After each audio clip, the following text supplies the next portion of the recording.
안녕하세요. 건강한 상식의 건 작가입니다. 선선한 바람 맞으며 걷는 산책길에 우연히 발견한 헌책방에서 나를 살리는 책 한 권이기를 바라봅니다. 집안일 할 때, 운동할 때, 샤워할 때, 이동할 때, 자기 전 들으시면 도움이 많이 되실 겁니다. 책은 제가 직접 읽어보고 중요한 내용만 요약하여 알려드리는 겁니다. 뒤로 갈수록 알아두면 정말 좋은 내용이 많으니 끝까지 들어주세요. 시작하겠습니다. 60대와 70대의 대부분이 잘못된 건강상식과 불필요한 노후 정보를 바탕으로 아까운 노년을 낭비하고 있습니다. 정년이 곧 은퇴라 여기며 인생의 무한한 가능성을 차단하는 사람. 간단히 해소할 수 있는 스트레스를 껴안은 채 어두운 인생을 사는 사람. 불필요한 절제를 생활화하는 사람들입니다. 그러나 간단한 건강 상식과 올바른 생활 습관을 잘 지킨다면 노후를 훨씬 즐겁고 긍정적으로 보낼 수 있습니다. 60대, 70대를 즐겁고 의미 있게 보내는 방법은 어떤 것이 있을까요? 가장 기본적인 마음가짐은 할 수 없는 일을 한탄하지 말고 할 수 있는 일을 찾아 즐기는 것입니다. 나이가 많아서 불가능하다고만 생각하지 말고 지금 내가 할 수 있는 일을 찾아 나서는 사고방식이 중요합니다. 나이 들수록 외모를 더 신경 써서 가꾼다거나 내 건강을 위해 비타민C를 자주 먹고 책을 읽거나 글을 쓰고 노후에도 일을 하는 등 부정적인 생각은 버리고 항상 긍정적인 생각을 갖는 것입니다. 오늘 소개할 책은 다가올 30년의 노화를 늦추는 법 70세의 정답입니다. 이 책에는 노화를 늦추는 결정적인 생활습관 60가지가 담겨 있는데요.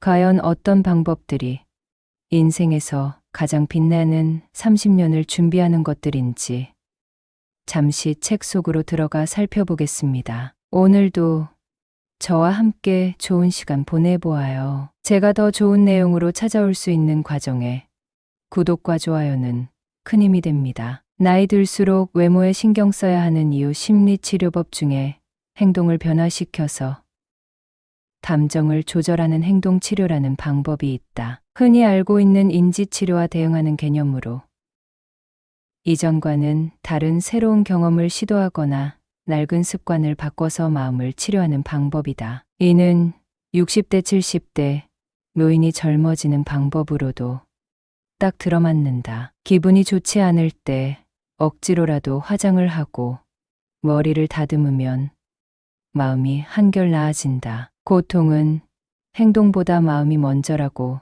생각하기 쉽지만 때로는 마음이 행동의 지배를 받는다. 다시 말해 예쁜 옷을 입거나 보톡스로 주름을 펴는 등 외모에 신경을 씀으로써 감정까지도 조절할 수 있다. 따라서 고령자일수록 외모 관리가 중요하다. 지금까지 만나온 여러 환자들을 보더라도 겉모습이 노인에 가까울수록 감정의 노화가 더욱 성큼성큼 진행되어 결국에는 전신 기능이 쇠약해지는 경우가 많았다. 반대로 노인임에도 외모에 신경을 쓰는 사람은 대체로 건강하다. 요양원에는 보통 출장 미용사가 정기적으로 찾아와서 커트와 파마, 염색 등의 유료 서비스를 진행하는데 직원들에게 물어보면 이러한 서비스를 이용하는 사람들은 대체로 인지장애 단계가 낮고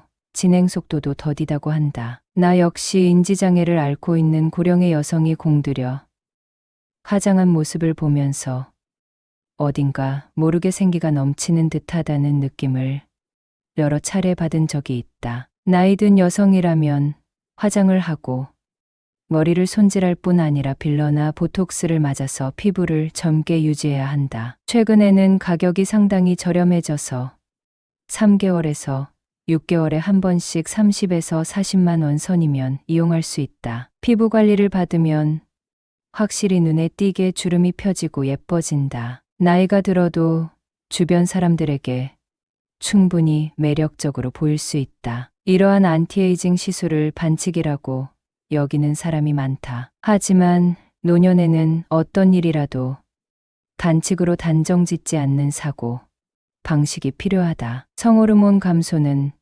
만병의 근원 중장년층은 성호르몬 감소에도 주의해야 한다. 나이를 먹으면 남성은 남성 호르몬이, 여성은 여성 호르몬이 줄어든다. 남자든 여자든 모두 중성화된다는 말이다. 성호르몬 감소는 우리의 몸과 마음에 변화를 일으킨다. 이로 인한 갱년기 장애는 주로 여성에게서 나타난다고 알려져 있지만 사실 남성에게도 갱년기 장애가 찾아온다. 요즘에는 이를 로 증후군이라고 부른다. 갱년기 장애가 오면 자율신경계 이상으로 온몸에 다양한 증상이 나타난다. 피로감, 권태감, 우울증, 타한증, 두근거림, 잔뇨감, 어깨 통증, 관절통 등 이것이 다 성호르몬 균형이 깨지면서 나타나는 증상이다. 특히 갱년기에는 남녀 할 것 없이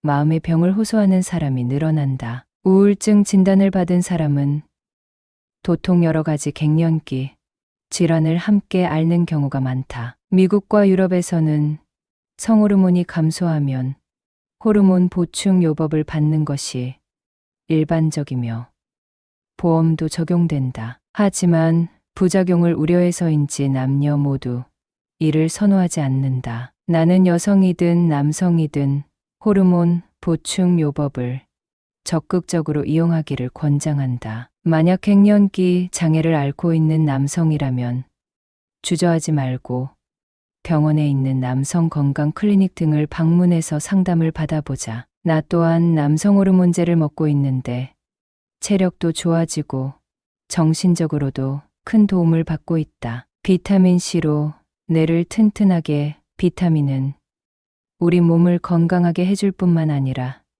특히 뇌 건강과 깊은 관련이 있다. 미국에서 비타민C와 지능지수의 관계를 연구한 실험이 있다. 유치원생부터 대학생까지 351명을 두 그룹으로 나누어 그룹에는 비타민가 많은 식사를, B그룹에는 비타민가 부족한 식사를 제공했다. 그런 다음 IQ 테스트를 실시한 결과 A그룹의 평균 점수는 113.2, B그룹의 평균 점수는 108.7이라는 유의미한 차이가 발생했다. 비타민C가 두뇌에 좋은 영향을 미치는 이유는 산화를 막는 항산화 작용에 있다. 뇌세포가 산화되어 손상을 입으면 뇌 전체의 활동이 둔해지고 혈관에서 산화가 진행되어도 뇌에 필요한 산소와 영양분이 원활하게 제공되지 못한다. 그런 까닭에 뇌와 혈관의 산화는 인지장애 환자의 약 70%를 차지하는 알츠하이머병, 인지장애를 일으키는 원인 중에 하나가 된다. 그런데 비타민C에는 산화를 막는 힘, 다시 말해 산화작용의 반대말인 환원작용을 하는 능력이 있다. 환원작용으로 산화를 예방해서 뇌세포와 혈관을 지켜주는 것이다. 물론 비타민C는 뇌와 혈관뿐 아니라 몸 전체를 위해서도 필요하다. 노년에 신선한 과일과 야채를 많이 먹으면 남자는 6년, 여자는 1년 더 수명이 늘어난다는 연구 결과도 있다. 알다시피 비타민C는 야채와 과일에 풍부하지만 영양제로 섭취할 수도 있다. 비타민C는 건강에 좋다는 이유로 예전부터 주목받아와서 이미 알약으로 나온 지도 오래되었고 영양제 가운데 매우 저렴한 편에 속하니 자주 이용해보자. 기억력이 떨어지는 것은 나의 탓이 아니다. 80대가 되면 인지장애 발병률이 60대의 12배나 된다고 말했다. 따라서 내 건강, 수명을 늘리려면 60대에서 70대 뇌를 어떻게 관리하느냐가 매우 중요하다. 고령자가 근육을 사용하지 않으면 순식간에 근력이 떨어지는 비사용 증후군이 발생한다. 이는 뇌도 마찬가지여서 나이가 들면 을의 기억력이 떨어지겠거니 하고 받아들이는 사람이 많지만 과학적으로 밝혀진 바에 따르면 기억력은 뇌 기능상 75세 정도까지는 떨어지지 않는다고 한다. 급격히 떨어지는 죽은 기억력이 아니라 기억하려는 의지이다. 미국 터프츠 대학의 아야나 토마스 각사 그룹은 다음과 같은 실험을 했다. 18세에서 22세 청년층과 60세에서 74세의 노년층을 64명씩 모아서 단어를 외우게 한 다음 종이에 적힌 단어가 왜 어떤 단어에 포함됐는지를 물었다. 이때 이를 단순한 심리학 실험이라고 말하면 청년층과 노년층의 정답률은 거의 비슷했다. 하지만 시험을 보기 전에 보통은 고령자의 정답률이 떨어진다고 말해주면 노년층의 정답률만 큰 폭으로 낮아졌다. 다시 말해, 평범한 상황에서는 청년층과 노년층의 기억력에 큰 차이가 없으나 나이 든 사람의 기억력이 더 나쁘다는 선입견을 심어주면 노년층의 의욕이 떨어지면서 기억력까지 저하된다는 뜻이다. 젊었을 때를 떠올려 보자. 영어 단어를 외우려고 등굣길에 단어장을 들고 다니면서 머릿속에 집어넣던 때를 말이다. 애초에 사람은 이만큼 노력하지 않으면 무언가를 외울 수 없다. 여러분은 노년에, 아니 중년 이후에라도 이렇게 노력해서 무언가를 외워본 적이 있는가? 아마 드물 것이다. 기억하기 위해 노력하지 않는다면 기억력이 자꾸만 떨어지거나 외워도 금방 까먹게 되는 것은 지극히 당연한 일이다. 또한 기억하려는 노력을 게을리하면 인간의 몸과 뇌에는 비사용 증후군이 일어난다. 사용하지 않는 근육이 점차 소멸하듯이 사용하지 않는 기억력도 당연히 쇠퇴한다. 60세가 넘으면 60점 주의로, 노후에는 60점 주의에 따라 판단하는 사고 방식이 필요하다. 60세가 넘으면 100점 따위 필요 없다. 60점이면 충분하다. 그러지 않으면 노후의 험난한 고개를 넘기가 어렵다. 그리고 70세부터는 여기서 10점을 더 뺀 50점주의가 적당하다. 무슨 일이든 경험이 쌓일수록 좀 더 상황을 지켜본 뒤 한 번 더 검토해서 결정하려는 경향이 강해지는데, 이렇게 판단과 결정을 미루는 행위는 결국 사고를 정지시킨다. 아마 회사 생활을 해본 사람이라면 잘 알지 않을까?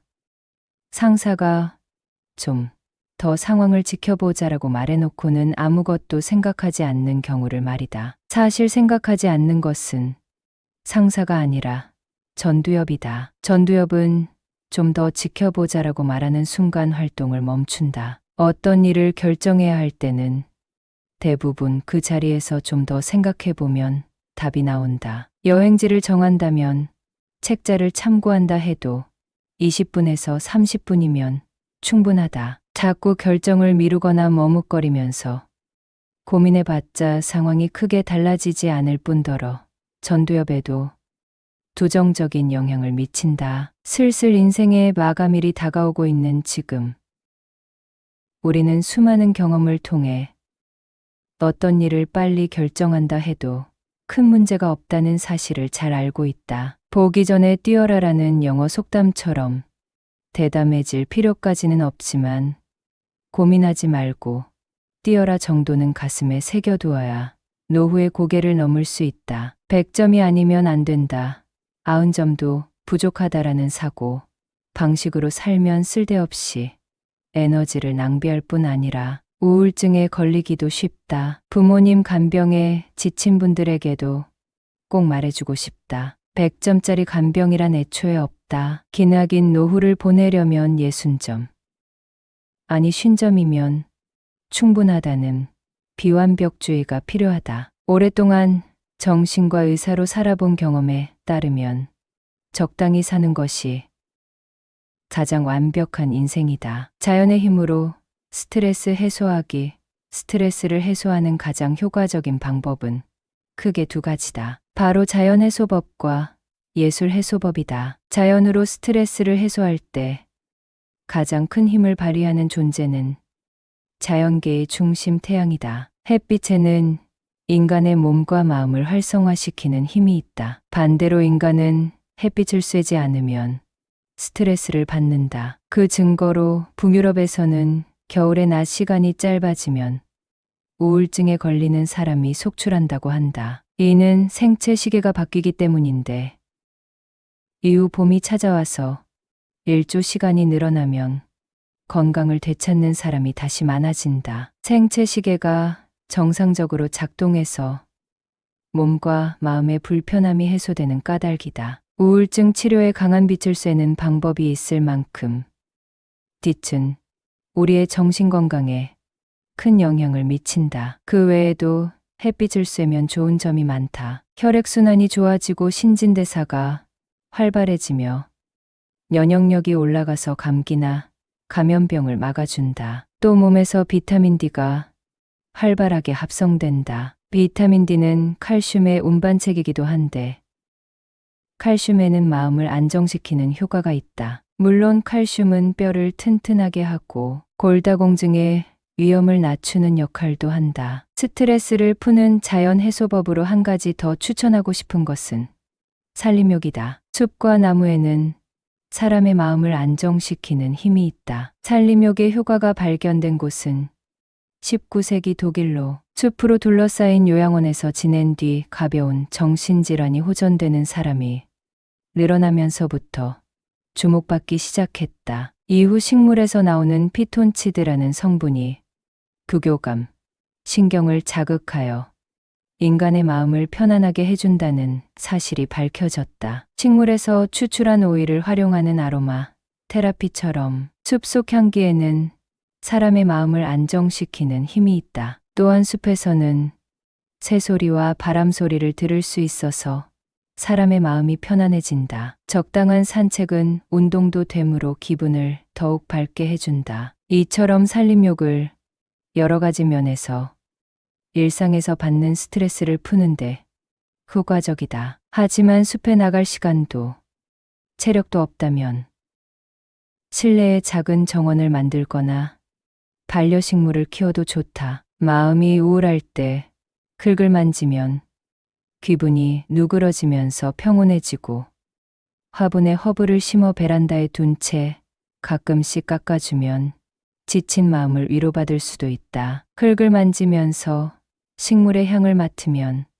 셀프 아로마 테라피 효과도 있다. 더불어 정원을 가꾸면 전두엽도 단련할 수 있어서 감정의 노화를 방지하는 데 도움이 된다. 아무리 규모가 작은 정원이라도 식물을 가꾸는 일 또한 농업의 일환이기 때문에 하다 보면 여러모로 머리를 써야 한다. 농업은 자연을 상대로 하는 일인 만큼 때때로 생각지도 못한 일이 일어나는 데다 적은 면적에서 큰 수확을 얻으려면 관리, 능력과 창조성이 필요하다. 단순히 반복되는 작업이 아니라 어느 정도 불확실성이 있어서 매너리즘에 빠지지 않을 만한 일이 이어질 것이기에 전두엽을 자극한다. 2주간 집에 있으면 7년치 근육이 사라진다. 노년이 되면 조금만 집에 있는 시간이 길어져도 운동 부족으로 이어져서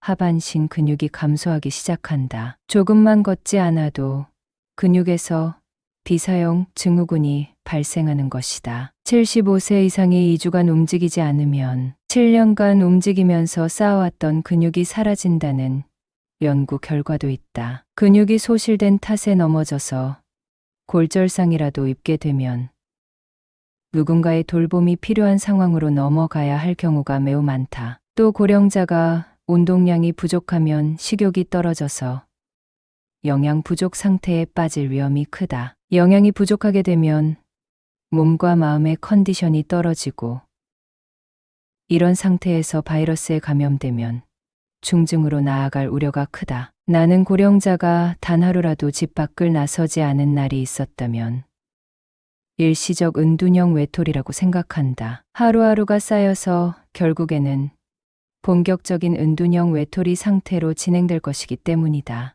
이러면 체력 저하는 물론이고 인지장애나 각종 성인병에 걸리기 쉽다. 결국 단 하루만 집에 있어도 건강, 수명이 단축된다고 봐야 한다. 그러므로 아무리 코로나 바이러스로 인한 재난 상황이 심각하다 해도 고령자라면 매일 빠지지 않고 산책을 나가야 한다. 산밀이라고 불리는 밀집, 일저, 밀폐 환경만 피한다면 바이러스 감염도 크게 우려할 것이 못 된다. 부부가 삼시세끼를 같이 먹으면 황혼이혼을 부른다는 정년이 연장되고 고용제도가 자리 잡게 되면 노후 문제 해결보다는 부부관계 안정이라는 문제가 더 의미 있게 다가오리라고 생각한다. 남편이 앞으로 몇 년 더 일한다면 그만큼 부부가 얼굴을 마주할 시간이 짧아지기 때문이다. 은퇴한 남편 때문에 아내에게 생기는 병을 가리키는 부인병이라는 말이 있다. 요즘에는 워낙 대중적인 질환이어서 노인 정신과 의사라면 가슴이 답답하다는 이유로 병원을 찾는 50대에서 60대 여성을 대할 때만 우선 이 병부터 의심해 본다. 노후의 부부관계에 특별한 어려움이 없다면 운이 좋은 경우라고 할 수 있다. 함께 보내는 시간이 많아지는 만큼 대다수의 노부부는 크고 작은 갈등을 안고 있기 때문이다. 특히 삼시세끼를 함께 먹는다면 주의가 필요하다. 옛날에는 봄의 꽃과 가을의 달, 부부가 사이좋게 먹는 삼시세끼라는 노랫말이 있을 정도였지만 이는 어디까지나 배부르게 밥을 먹지 못하던 시절의 이야기일 뿐이다. 요즘 세상의 부부가 삼시세끼를 함께 먹으면서도 전혀 스트레스를 받지 않는 사람들이 얼마나 있을까? 통계에 따르면 은퇴 후에 황혼이혼을 하는 부부가 급증하고 있다. 25년 이상 같이 살아온 노부부들의 이혼이 최근 10년간 2배 이상 늘었는데 대부분은 아내의 요청에서부터 시작된 것이라고 한다. 다시 말해 정년퇴직 후 남편이 계속 집에 있는 상황을 견디기 어려워하는 아내들이 많아지고 있다는 뜻이다. 몇십 년 동안 아내들에게 남편이 없는 낮 시간은 자유 시간이었다. 가벼운 마음으로 점심을 먹으러 나가거나 마음 내키는 대로 친구와 통화를 할 수 있고 근처 사는 지인들과 한바탕 수다도 떨 수 있는 여유로운 시간이었는데 노후가 되자 항상 남편과 눈을 마주쳐야 하는 불편한 시간으로 바뀌게 된 것이다. 게다가 잠시 외출이라도 하려 들면 남편은 어디 가냐, 점심은 어떻게 할 거냐, 몇 시에 올 거냐라며 연달아 질문을 날린다. 한술 더 떠서 자기도 같이 가자는 남편까지 있다. 아내가 어딘가로 외출하려고 하면 자기도 데려가라며 떼를 쓰는 것이다. 이러니 아내들은 물에 젖은 낙엽처럼 끈적끈적 달라붙는 남편에게 정이 떨어지지 않을 수 없다. 환갑을 넘긴 아내 입장에서는 오래전에 육아에서 손을 뗐고 아이들에 대한 책임감에서도 벗어났으니 가정의 공동 운영자로 계속 남아있을 이유가 없어졌다. 그래서 황혼이혼장을 내미는 것이다. 자녀와는 적당한 거리를 유지한다. 옛날에는 아이가 성인이 된 후라도 부모와 자식이 근처에 살면서 삶을 공유하는 경우가 많았다. 하지만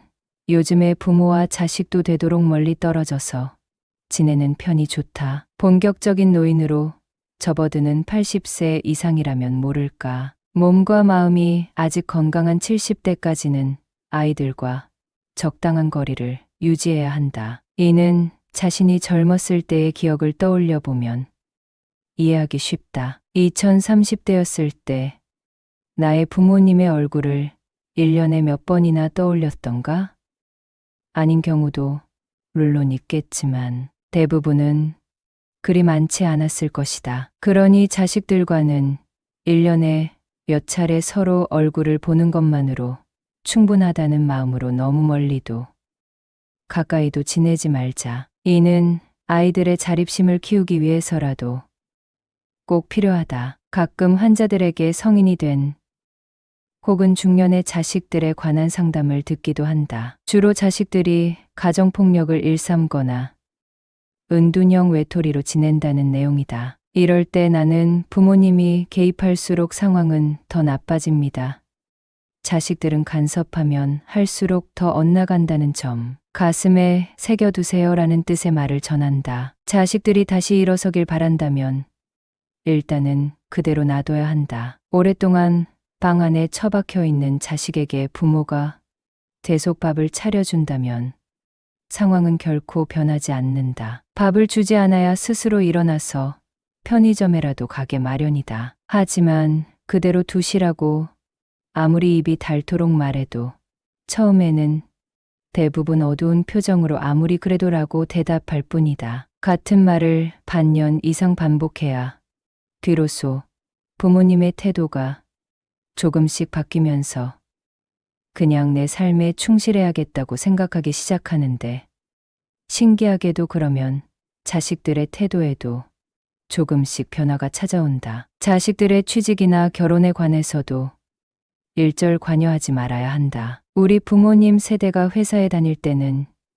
연공서열과 종신고용이 당연한 시대였다. 하지만 지금은 회사원의 55%가 대리나 과장 직급에서 3분의 1은 평사원에서 회사 생활을 끝내는 시대이다. 요즘 젊은 사람들에게는 월급쟁이로 평생 동안 회사에 다니는 것이 부모님 세대에 비해 훨씬 어려운 일이다. 대기업에 들어가도 안정된 생활을 할 수 있을지, 행복해질 수 있을지 전혀 알 수가 없다. 그러므로 자식이 퇴사하고 다른 일을 하겠다면 그대로 받아들여야 한다. 결혼도 마찬가지다. 자식이 부모님의 눈에 도저히 차지 않는 상태를 데려오는 경우에도 눈은 질끈 감고 반대하지 말아야 한다. 요즘은 남성 4명 중 1명이 평생 결혼하지 않는 시대인데다가 한 번 정도의 이혼 경험은 숨도 아닌 세상이다. 결혼하고 싶은 상대가 있다면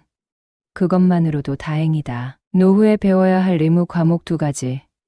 노후에 필요한 공부로 제안했던 책 쓰기나 영화 촬영은 어디까지나 자유롭게 선택할 수 있는 분야이다. 하지만 선택 과목 말고 고령자라면 반드시 배워두어야 할 의무 과목도 있다. 좋아하는 분야를 전공하기 전에 노후의 삶을 안정시키고 심신을 건강하게 유지하기 위해 의무적으로 들어야 할 수업이 있다고 보면 된다. 나는 이를 60세부터 시작하는 의무교육이라고 규정하고 싶다. 고령자의 필수 수강 과목에는 2가지가 있다. 첫째는 건강의학 혹은 예방의학이다. 건강에 좋은 식사와 생활습관, 영양제 등에 관한 지식과 인지장애 예방법, 인지장애 예방법 같은 기본적인 건강 정보들을 배워두자. 정확한 지식을 바탕으로 몸과 뇌의 건강을 유지하는 일이야말로 노후를 유의미하게 사는 첫걸음이다. 책을 읽는 것이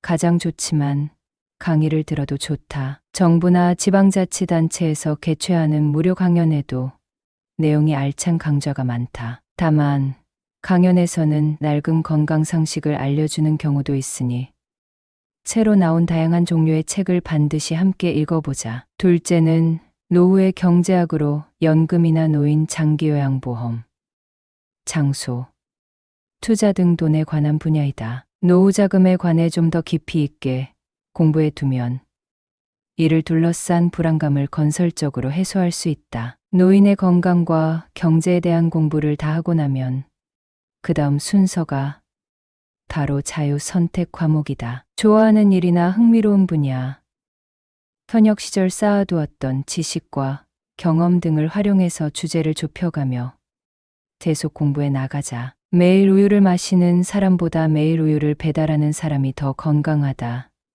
미국의 베스트셀러 작가 댄 뷰트너가 쓴 블루존이라는 책이 있다. 작가가 세계적으로 인정받는 장수 지역에 방문해서 그 비밀이 무엇인지 분석한 내용을 담았다. 뷰트너가 탐방한 지역은 100세가 넘어서도 건강하게 사는 사람의 비율이 높은 것으로 이탈리아의 사르데냐 섬, 미국 캘리포니아 주의 노마린다 공동체, 코스타리카의 니코야 반도, 그리스의 이카리아 섬, 일본의 오키나와 섬 등이다. 책에 따르면 장수 지역에는 다음과 같은 공통점이 있다고 한다. 무엇보다도 사람들이 꾸준히 몸을 움직인다. 장수 지역에는 나이가 들어도 바칠 정원 가꾸기, 집안일 등으로 꾸준히 몸을 움직이는 사람들, 즉 일하는 사람들이 많았다. 그 외에도 배부르게 먹지 않기,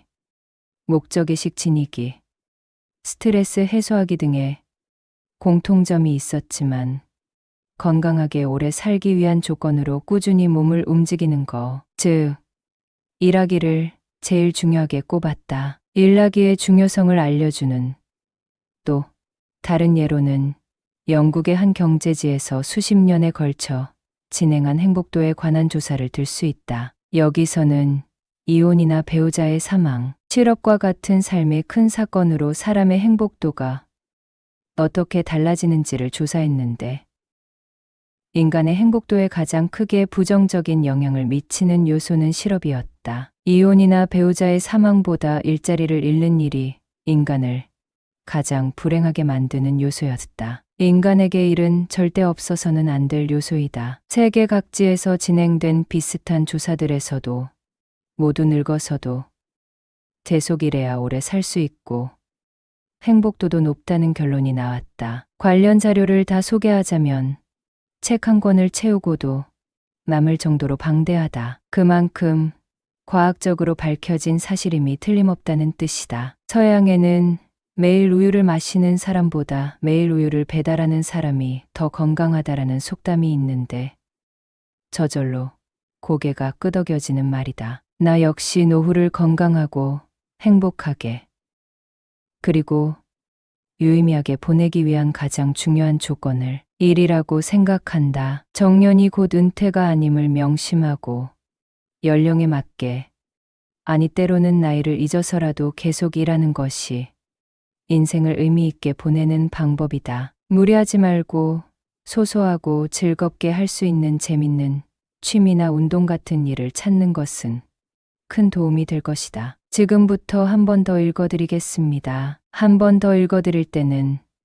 배경음악을 같이 넣어 좀 더 즐겁게 들으실 수 있도록 도와드리겠습니다. 편안한 시간 되세요. 60대와 70대의 대부분이 잘못된 건강상식과 불필요한 노후 정보를 바탕으로 아까운 노년을 낭비하고 있습니다. 정년이 곧 은퇴라 여기며 인생의 무한한 가능성을 차단하는 사람, 간단히 해소할 수 있는 스트레스를 껴안은 채 어두운 인생을 사는 사람, 불필요한 절제를 생활화하는 사람들입니다. 그러나 간단한 건강 상식과 올바른 생활 습관을 잘 지킨다면 노후를 훨씬 즐겁고 긍정적으로 보낼 수 있습니다. 60대, 70대를 즐겁고 의미 있게 보내는 방법은 어떤 것이 있을까요? 가장 기본적인 마음가짐은 할 수 없는 일을 한탄하지 말고 할 수 있는 일을 찾아 즐기는 것입니다. 나이가 많아서 불가능하다고만 생각하지 말고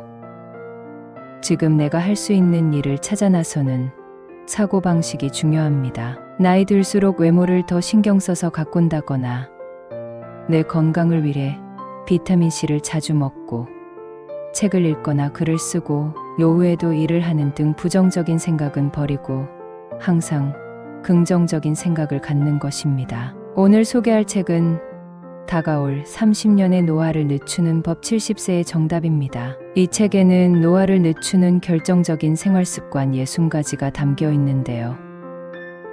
과연 어떤 방법들이 인생에서 가장 빛나는 30년을 준비하는 것들인지 잠시 책 속으로 들어가 살펴보겠습니다. 나이 들수록 외모에 신경 써야 하는 이유 심리치료법 중에 행동을 변화시켜서 감정을 조절하는 행동치료라는 방법이 있다. 흔히 알고 있는 인지치료와 대응하는 개념으로 이전과는 다른 새로운 경험을 시도하거나 낡은 습관을 바꿔서 마음을 치료하는 방법이다. 이는 60대, 70대 노인이 젊어지는 방법으로도 딱 들어맞는다. 기분이 좋지 않을 때 억지로라도 화장을 하고 머리를 다듬으면 마음이 한결 나아진다. 고통은 행동보다 마음이 먼저라고 생각하기 쉽지만 때로는 마음이 행동의 지배를 받는다. 다시 말해 예쁜 옷을 입거나 보톡스로 주름을 펴는 등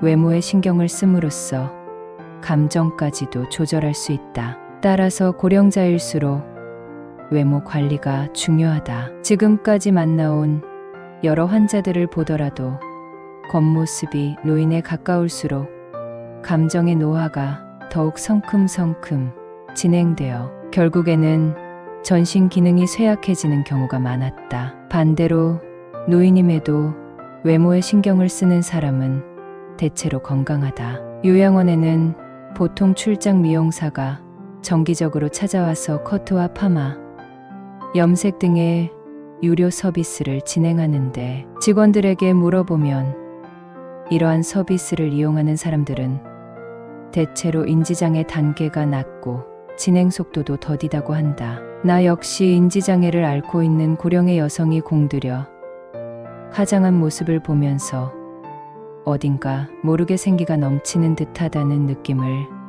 여러 차례 받은 적이 있다. 나이 든 여성이라면 화장을 하고 머리를 손질할 뿐 아니라 필러나 보톡스를 맞아서 피부를 젊게 유지해야 한다. 최근에는 가격이 상당히 저렴해져서 3개월에서 6개월에 한 번씩 30에서 40만 원 선이면 이용할 수 있다. 피부 관리를 받으면 확실히 눈에 띄게 주름이 펴지고 예뻐진다. 나이가 들어도 주변 사람들에게 충분히 매력적으로 보일 수 있다. 이러한 안티에이징 시술을 반칙이라고 여기는 사람이 많다. 하지만 노년에는 어떤 일이라도 반칙으로 단정 짓지 않는 사고 방식이 필요하다. 성호르몬 감소는 만병의 근원. 중장년층은 성호르몬 감소에도 주의해야 한다. 나이를 먹으면 남성은 남성 호르몬이, 여성은 여성 호르몬이 줄어든다. 남자든 여자든 모두 중성화된다는 말이다. 성호르몬 감소는 우리의 몸과 마음에 변화를 일으킨다. 이로 인한 갱년기 장애는 주로 여성에게서 나타난다고 알려져 있지만 사실 남성에게도 갱년기 장애가 찾아온다. 요즘에는 이를 증후군이라고 부른다. 갱년기 장애가 오면 자율신경계 이상으로 온몸에 다양한 증상이 나타난다. 피로감, 권태감, 우울증, 타한증, 두근거림, 잔뇨감, 어깨 통증, 관절통 등 이것이 다 성호르몬 균형이 깨지면서 나타나는 증상이다. 특히 갱년기에는 남녀 할 것 없이 마음의 병을 호소하는 사람이 늘어난다. 우울증 진단을 받은 사람은 도통 여러 가지 갱년기 질환을 함께 앓는 경우가 많다. 미국과 유럽에서는 성호르몬이 감소하면 호르몬 보충 요법을 받는 것이 일반적이며 보험도 적용된다. 하지만 부작용을 우려해서인지 남녀 모두 이를 선호하지 않는다. 나는 여성이든 남성이든 호르몬 보충 요법을 적극적으로 이용하기를 권장한다. 만약 갱년기 장애를 앓고 있는 남성이라면 주저하지 말고 병원에 있는 남성 건강 클리닉 등을 방문해서 상담을 받아보자. 나 또한 남성 호르몬제를 먹고 있는데 체력도 좋아지고 정신적으로도 큰 도움을 받고 있다. 비타민C로 뇌를 튼튼하게. 비타민은 우리 몸을 건강하게 해줄 뿐만 아니라 특히 뇌 건강과 깊은 관련이 있다. 미국에서 비타민C와 지능지수의 관계를 연구한 실험이 있다. 유치원생부터 대학생까지 351명을 두 그룹으로 나누어 그룹에는 비타민가 많은 식사를, B그룹에는 비타민가 부족한 식사를 제공했다. 그런 다음 IQ 테스트를 실시한 결과 A그룹의 평균 점수는 113.2, B그룹의 평균 점수는 108.7이라는 유의미한 차이가 발생했다. 비타민C가 두뇌에 좋은 영향을 미치는 이유는 산화를 막는 항산화 작용에 있다. 뇌세포가 산화되어 손상을 입으면 뇌 전체의 활동이 둔해지고 혈관에서 산화가 진행되어도 뇌에 필요한 산소와 영양분이 원활하게 제공되지 못한다. 그런 까닭에 뇌와 혈관의 산화는 인지장애 환자의 약 70%를 차지하는 알츠하이머병,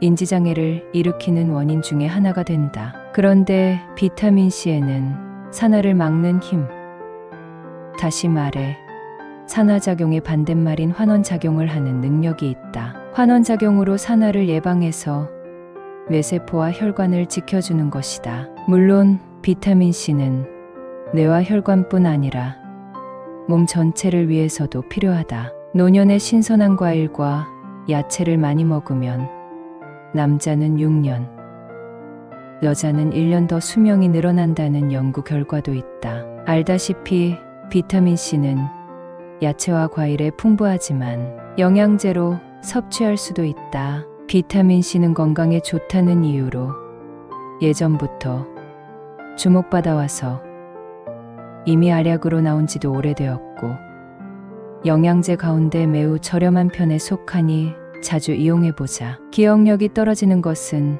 나의 탓이 아니다.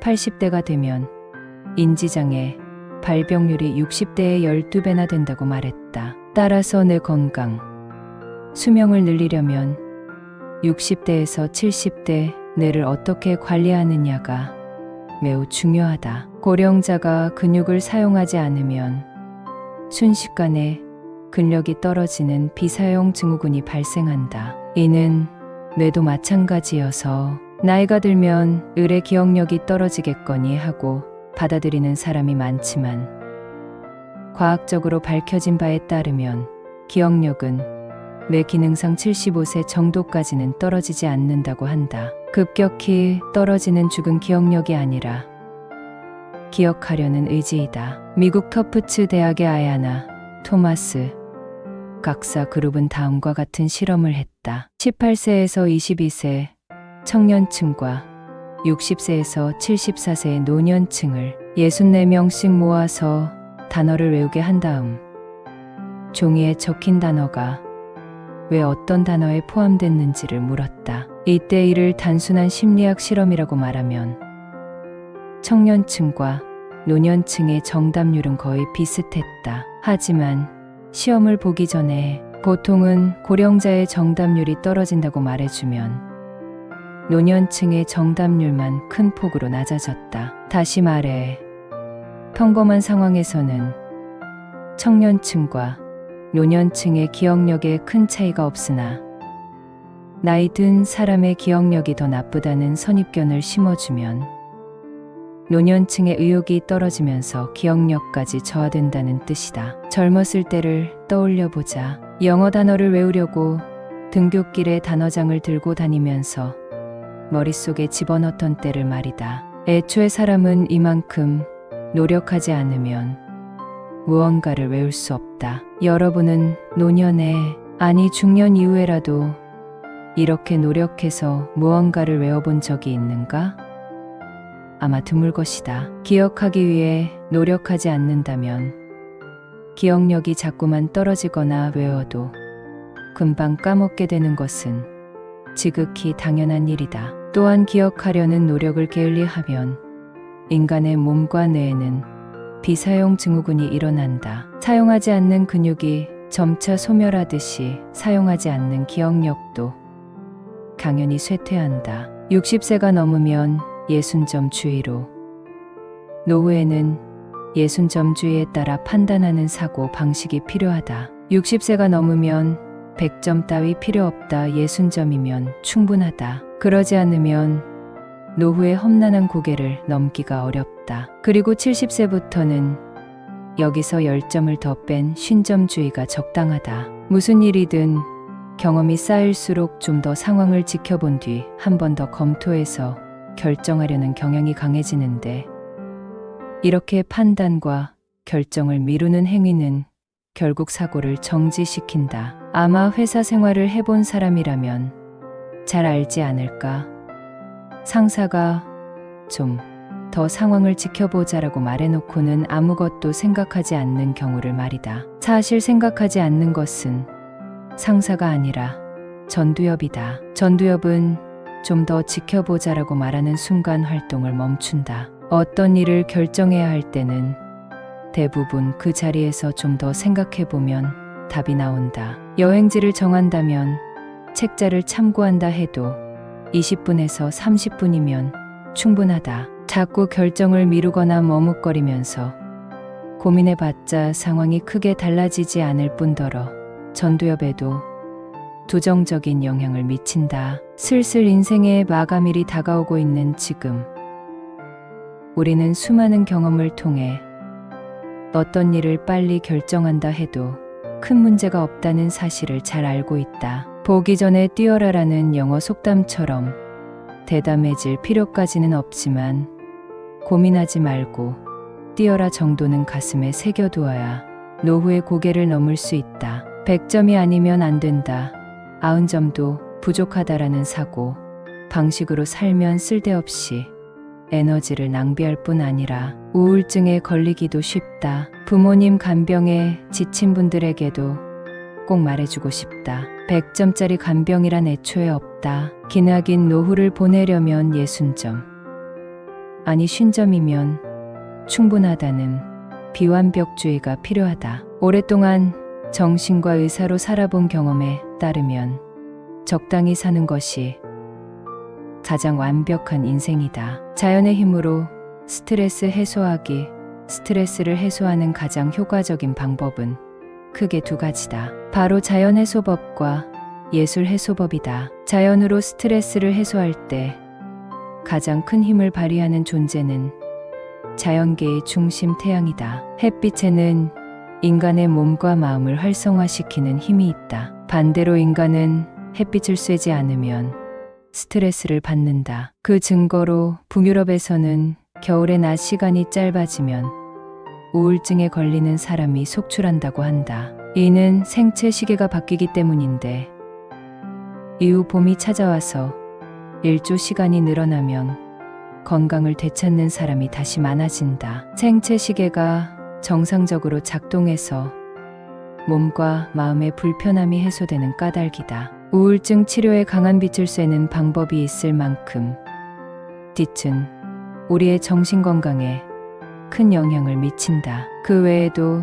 햇빛을 쐬면 좋은 점이 많다. 혈액순환이 좋아지고 신진대사가 활발해지며 면역력이 올라가서 감기나 감염병을 막아준다. 또 몸에서 비타민 D가 활발하게 합성된다. 비타민 D는 칼슘의 운반책이기도 한데 칼슘에는 마음을 안정시키는 효과가 있다. 물론 칼슘은 뼈를 튼튼하게 하고 골다공증의 위험을 낮추는 역할도 한다. 스트레스를 푸는 자연 해소법으로 한 가지 더 추천하고 싶은 것은 산림욕이다. 숲과 나무에는 사람의 마음을 안정시키는 힘이 있다. 산림욕의 효과가 발견된 곳은 19세기 독일로 숲으로 둘러싸인 요양원에서 지낸 뒤 가벼운 정신질환이 호전되는 사람이 늘어나면서부터 주목받기 시작했다. 이후 식물에서 나오는 피톤치드라는 성분이 부교감, 신경을 자극하여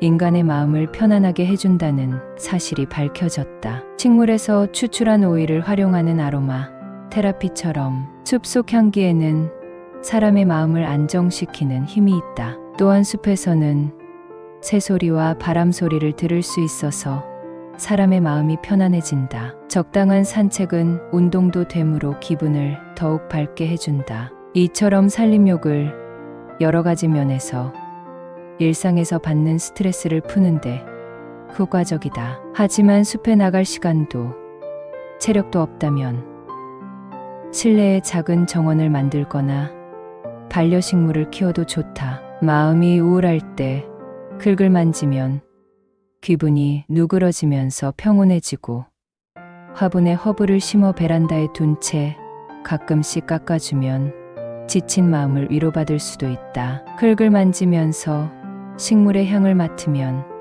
셀프 아로마 테라피 효과도 있다. 더불어 정원을 가꾸면 전두엽도 단련할 수 있어서 감정의 노화를 방지하는 데 도움이 된다. 아무리 규모가 작은 정원이라도 식물을 가꾸는 일 또한 농업의 일환이기 때문에 하다 보면 여러모로 머리를 써야 한다. 농업은 자연을 상대로 하는 일인 만큼 때때로 생각지도 못한 일이 일어나는 데다 적은 면적에서 큰 수확을 얻으려면 관리, 능력과 창조성이 필요하다. 단순히 반복되는 작업이 아니라 어느 정도 불확실성이 있어서 매너리즘에 빠지지 않을 만한 일이 이어질 것이기에 전두엽을 자극한다. 2주간 집에 있으면 7년치 근육이 사라진다. 노년이 되면 조금만 집에 있는 시간이 길어져도 운동 부족으로 이어져서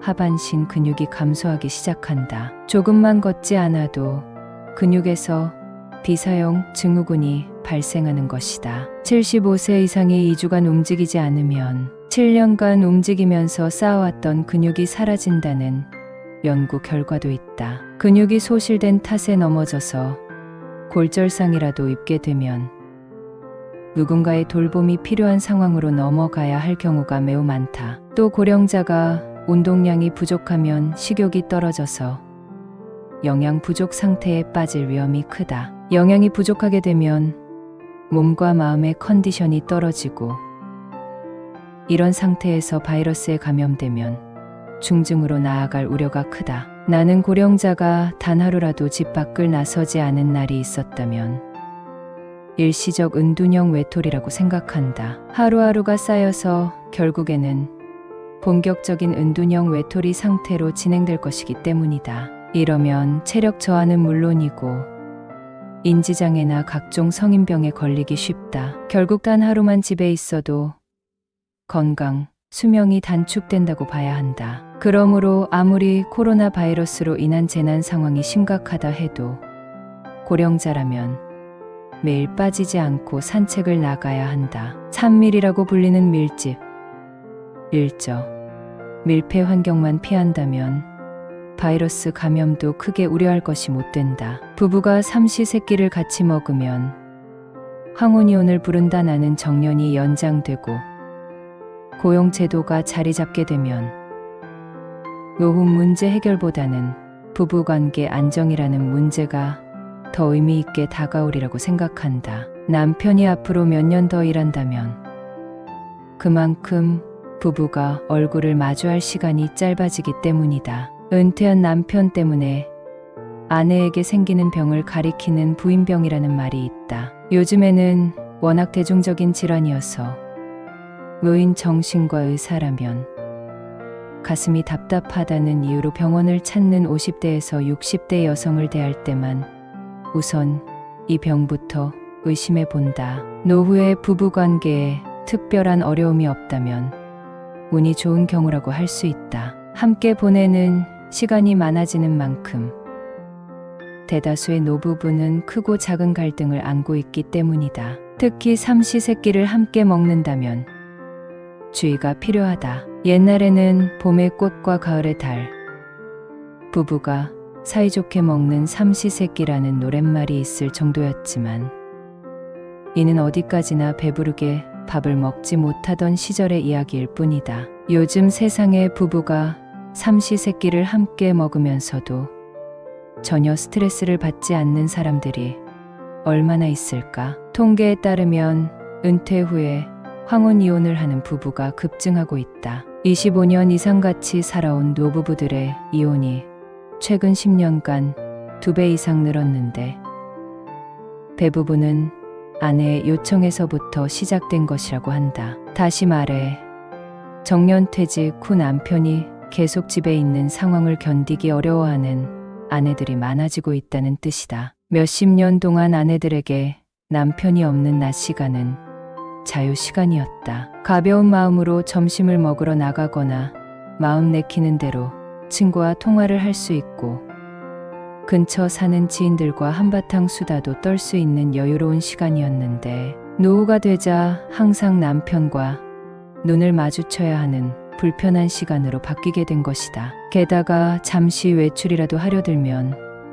남편은 어디 가냐, 점심은 어떻게 할 거냐, 몇 시에 올 거냐라며 연달아 질문을 날린다. 한술 더 떠서 자기도 같이 가자는 남편까지 있다. 아내가 어딘가로 외출하려고 하면 자기도 데려가라며 떼를 쓰는 것이다. 이러니 아내들은 물에 젖은 낙엽처럼 끈적끈적 달라붙는 남편에게 정이 떨어지지 않을 수 없다. 환갑을 넘긴 아내 입장에서는 오래전에 육아에서 손을 뗐고 아이들에 대한 책임감에서도 벗어났으니 가정의 공동 운영자로 계속 남아있을 이유가 없어졌다. 그래서 황혼이혼장을 내미는 것이다. 자녀와는 적당한 거리를 유지한다. 옛날에는 아이가 성인이 된 후라도 부모와 자식이 근처에 살면서 삶을 공유하는 경우가 많았다. 하지만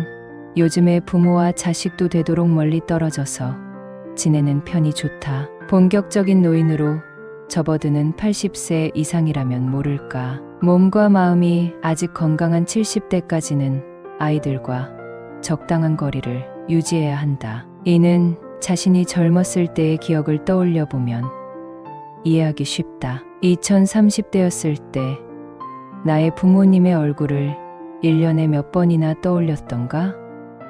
아닌 경우도 물론 있겠지만 대부분은 그리 많지 않았을 것이다. 그러니 자식들과는 1년에 몇 차례 서로 얼굴을 보는 것만으로 충분하다는 마음으로 너무 멀리도 가까이도 지내지 말자. 이는 아이들의 자립심을 키우기 위해서라도 꼭 필요하다. 가끔 환자들에게 성인이 된 혹은 중년의 자식들에 관한 상담을 듣기도 한다. 주로 자식들이 가정폭력을 일삼거나 은둔형 외톨이로 지낸다는 내용이다. 이럴 때 나는 부모님이 개입할수록 상황은 더 나빠집니다.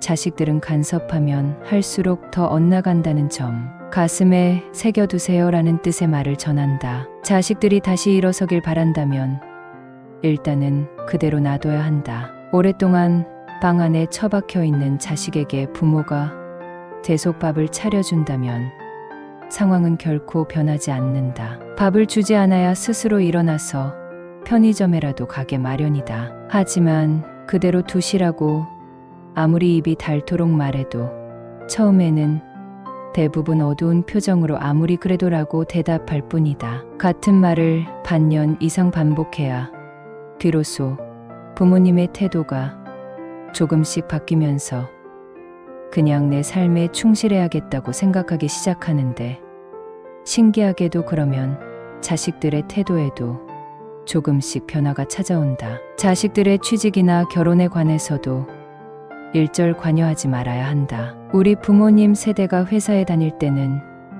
연공서열과 종신고용이 당연한 시대였다. 하지만 지금은 회사원의 55%가 대리나 과장 직급에서 3분의 1은 평사원에서 회사 생활을 끝내는 시대이다. 요즘 젊은 사람들에게는 월급쟁이로 평생 동안 회사에 다니는 것이 부모님 세대에 비해 훨씬 어려운 일이다. 대기업에 들어가도 안정된 생활을 할 수 있을지, 행복해질 수 있을지 전혀 알 수가 없다. 그러므로 자식이 퇴사하고 다른 일을 하겠다면 그대로 받아들여야 한다. 결혼도 마찬가지다. 자식이 부모님의 눈에 도저히 차지 않는 상태를 데려오는 경우에도 눈은 질끈 감고 반대하지 말아야 한다. 요즘은 남성 4명 중 1명이 평생 결혼하지 않는 시대인데다가 한 번 정도의 이혼 경험은 숨도 아닌 세상이다. 결혼하고 싶은 상대가 있다면 그것만으로도 다행이다. 노후에 배워야 할 의무 과목 2가지.